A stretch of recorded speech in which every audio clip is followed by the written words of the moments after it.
您现在正在收听的是美国俄亥俄州托利多教会的生活日志。今天要和您分享的题目叫肉体啊，我谢谢你。今天的教会生活是神为他的儿女量身打造，使他们经历并得着神完整救恩的圣别范围。而完成神这个心意最大的拦阻，就是我们这个天然的人。所以神就借着让我们跟弟兄姊妹在实际的生活和工作中配搭服饰，好暴露出我们里面真实的情形。在道理上我们都知道要彼此珍惜，也知道应当宝贝这些一起服侍的机会，好得着神的自己。然而在我们的经历中却不是如此。虽然我知道我非常有福，能和几个爱主的姊妹们一同工作，但工作中始终不能避免冲突和摩擦。上个星期，当一位年轻的姊妹又指出了我工作中的一些问题的时候，我再一次觉得无法忍受，顶撞了她。我知道我不应该，但是我又做不到。这么小的一件事，在我心里却是一座越不过去的高山。我仿佛可以清晰地感受到那个骄傲倔强的自己，一直想着治死肉体的道理，但是还是失败了。这个时候，一位年长的姊妹在我面前坐下，在她开口之前，我的眼泪就已经掉了下来。她带给我的不是一个道理，乃是一种氛围。我顿时觉得被爱包裹，不由自主地平静地看着她。她说：你要感谢你的肉体。我想，肉体不是神最大的仇敌吗？我怎么能感谢他呢？他接着对我说，肉体其实是你的帮助，每一次肉体中的失败都在告诉你，放弃你对改良肉体的努力，而竭力进到你的灵里。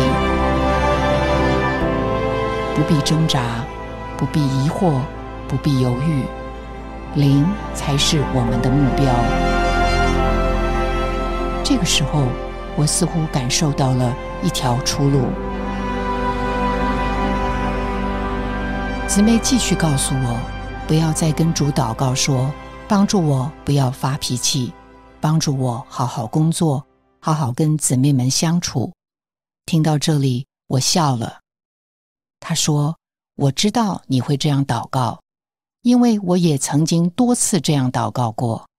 但是现在我要说，主啊，谢谢你，我有肉体，但因着我对肉体的认识，我不害怕它了，我反而感谢它。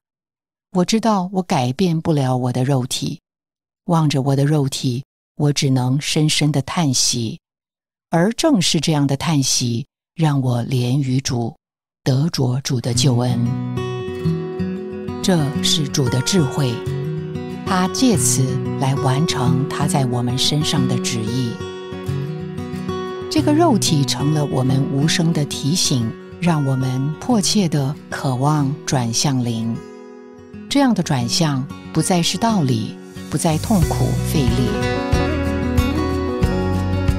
原来我努力的方向完全错了，因为肉体是毫无希望的，我永远不可能改良我的肉体，也不可能凭着自己胜过肉体。只有借着回到我的灵里，怜于并享受主在十字架上所成就的，才能了结我的肉体。我们几时摸到我们肉体里的罪和死的无望，几时才能摸着基督拯救的能力。